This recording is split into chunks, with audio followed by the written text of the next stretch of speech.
How to change your name on Messenger. The very first thing you wanna do is to head over to your Messenger. Tap on this three horizontal line at the top left corner, and then tap on this gear icon. Slide down and head over to account settings.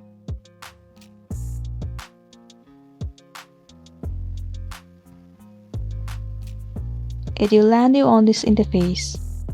Tap on personal information. Now head over to name. Well, it will land you on a page where you'll be able to change your name on Messenger. You simply need to remove the previous name that you have set and enter the new one that you prefer.